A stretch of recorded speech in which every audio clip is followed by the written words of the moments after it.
Hey guys, प्रथमे आपनाक welcome करिसु जॉब एलाइट्स की YouTube चैनलत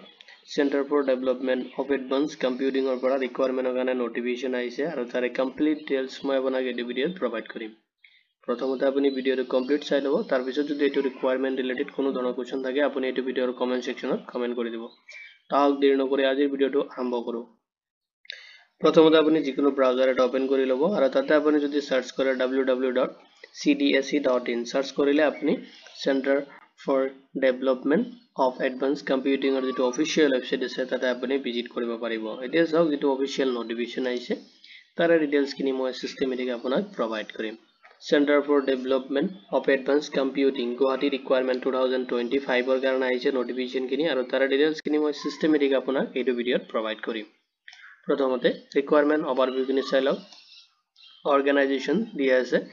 Center for Development of Advanced Computing গুৱাহাটীৰ পৰা আহিছে ৰিকুৱাৰমেন্ট কিনি। টোটাল আপোনাৰ ভ্যাকেন্সি আছে 19। এপ্লিকেশন যেটো মোড হয় আপুনি অনলাইনত এপ্লিকেশন কিনি সাবমিট কৰিব লাগিব। কেনেকৈ আপুনি সাবমিট কৰিব হেখিনি প্ৰসেস মই আপোনাক এই ভিডিঅ'ৰ লাষ্টত প্ৰভাইড কৰিম। জব লোকেশনটো দিয়া আছে গুৱাহাটী আসামত আপোনাৰ জব লোকেশন হ'ব। যেটো লাষ্ট ডেট দিয়া আছে এপ্লাইৰ 20 জুন 2025 ৰ 6 pm লৈ কিনে আপুনি লাষ্ট আপোনাৰ এপ্লিকেশনটো সাবমিট কৰিব পাৰিব। দিয়া সক ভ্যাকেন্সি ডিটেইলছ কিনি দিয়া আছে আৰু ডিসিপ্লিন ওয়াইজ ডিভাইড কৰি দিয়া আছে। প্ৰথম যেটো পোষ্ট নেম দিয়া আছে প্ৰজেক্ট এসোসিয়েট ফ্ৰেছাৰ্ছৰ কাৰণে হ'ব, যত নাম্বাৰ অফ পোষ্ট আছে 1। কোৱালিফিকেশন বিচাৰিছে যদি আপুনি ব্যাচেলাৰ অফ ইঞ্জিনিয়াৰিং বিটেক বা পোষ্ট গ্ৰেজুৱেট বা পিএইচডি আপুনি কৰিছে তেতিয়াহলে আপুনি পোষ্ট কিনি কাৰণে এলিজিবল হ'ব। যত আপোনাৰ স্যালাৰি ৰেঞ্জটো দিয়া আছে 28750 ৰ পৰা লৈ কিনে 34500 লৈ কিনে আপুনি স্যালাৰি ৰিসিভ কৰিব। Next আপোনাৰ পোষ্ট আছে প্ৰজেক্ট ইঞ্জিনিয়াৰ যেটো সাইবাৰ সিকিউৰিটিৰ কাৰণে আছে, নাম্বাৰ অফ পোষ্ট আছে 2। যত আপোনাৰ কোৱালিফিকেশন বিচাৰিছে যদি আপুনি ব্যাচেলাৰ অফ ইঞ্জিনিয়াৰিং বিটেক বা এমসিএ কমপ্লিট কৰিছে তেতিয়াহলে আপুনি পোষ্ট কিনি কাৰণে এলিজিবল হ'ব। স্যালাৰি ৰেঞ্জটো দিয়া আছে 39100 ৰ পৰা লৈ কিনে 50000 আপুনি ৰিসিভ কৰিব স্যালাৰি। নেক্সট আপোনাৰ পোষ্ট আছে প্ৰজেক্ট ইঞ্জিনিয়াৰ যত আপোনাৰ ফুল স্ট্যাক ডেভেলপাৰৰ কাৰণে হ'ব, যত নাম্বাৰ অফ পোষ্ট আছে 3। কোৱালিফিকেশন বিচাৰিছে যদি আপুনি ব্যাচেলাৰ অফ ইঞ্জিনিয়াৰিং বিটেক আপুনি কৰিছে বা এমসিএ আপুনি কৰিছে তেতিয়াহলে আপুনি পোষ্ট কিনি কাৰণে এলিজিবল হ'ব। স্যালাৰি ৰেঞ্জটো দি আছে 39100 ৰ পৰা লৈ কিনে আপুনি 50000 ৰিসিভ কৰিব পাৰ মান্থ। নেক্সট আপোনাৰ পোষ্ট আছে প্ৰজেক্ট ইঞ্জিনিয়াৰ যত আপোনাৰ মাৰ্কেটিংৰ কাৰণে আছে, নাম্বাৰ অফ পোষ্ট আছে 1। কোৱালিফিকেশন বিচাৰিছে যদি ব্যাচেলাৰ অফ ইঞ্জিনিয়াৰিং বিটেক প্লাস আপুনি এমবিএ কৰিছে তেতিয়াহলে আপুনি পোষ্ট কিনি কাৰণে এলিজিবল হ'ব। যত আপোনাৰ স্যালাৰি ৰেঞ্জটো দিয়া আছে আপুনি ৰিসিভ কৰিব 39100 ৰ পৰা লৈ কিনে 45000 আপুনি ৰিসিভ কৰিব পাৰ মান্থ। নেক্সট আপোনাৰ পোষ্ট আছে প্ৰজেক্ট অফিচাৰৰ কাৰণে যত আপোনাৰ নাম্বাৰ অফ পোষ্ট আছে 6। কোৱালিফিকেশন বিচাৰিছে যদি আপুনি এমবিএ কৰিছে সিএ কৰিছে এলএলএম কৰিছে অবলিক দিয়া আছে যদি আপুনি সিএস কোৰ্স কৰিছে বা সিএমএ কৰিছে বা এলএলবি আপুনি কমপ্লিট কৰিছে তেতিয়াহলে পোষ্ট কিনি কাৰণে আপুনি এলিজিবল হ'ব। স্যালাৰি ৰেঞ্জটো দি আছে আপুনি ৰিসিভ কৰিব 35500 ৰ পৰা লৈ কিনে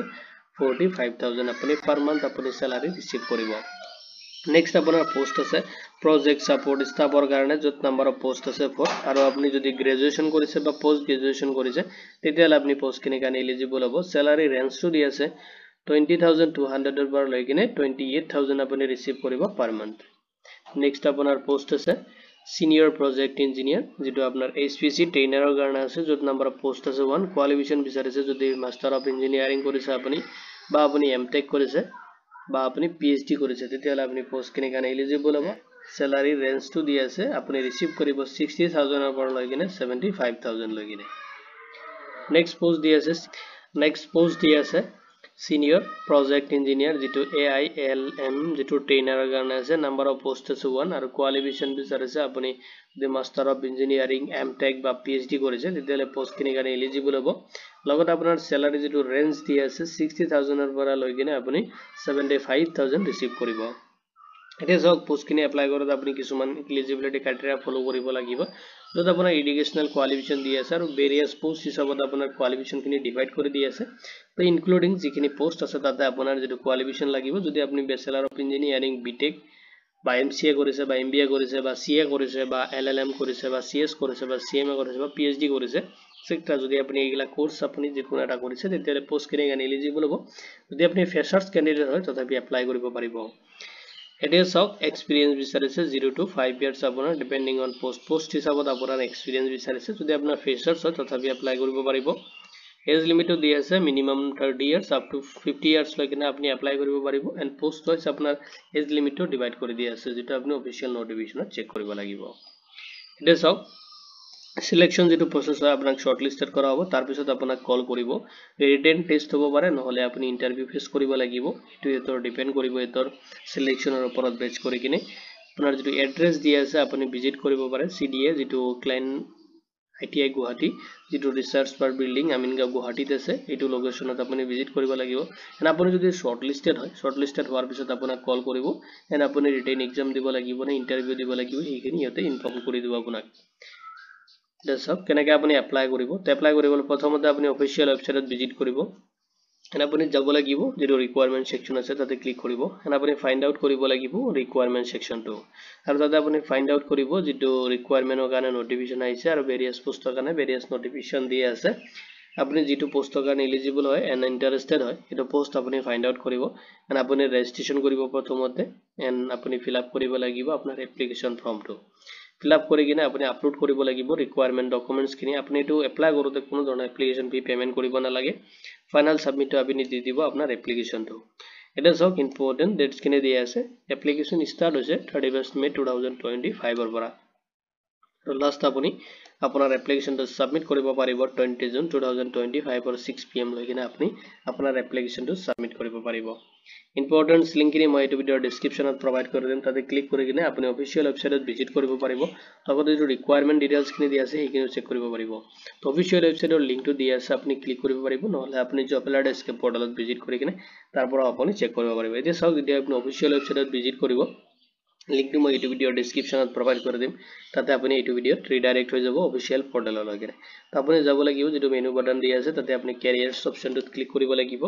আৰু কেৰিয়াৰছ অপচনটোত যেতিয়া আপুনি ক্লিক কৰিব তেতিয়া আপোনাৰ কেৰিয়াৰৰ যেটো পেজ আছে এটো ওপেন হৈ যাব আপুনি অলপ স্ক্ৰল কৰিব লাগিব এন্ড আপুনি চাব কাৰেন্ট জব অপৰচুনিটি অপচনটো দিয়া আছে নাও মোৰ অপচনটোত আপুনি ক্লিক কৰিব লাগিব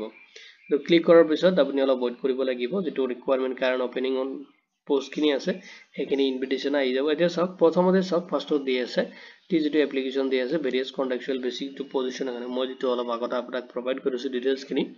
তাৰ ডিটেইলছ খিনি সিস্টেমেটিক দি আছে আপুনি চেক কৰিব পাৰিব তো যেতিয়া আপুনি ক্লিক কৰিব অলপ স্ক্ৰল কৰিব পোষ্টৰ কাৰণে এতিয়া সব পোষ্ট ডিটেইলছ খিনিতে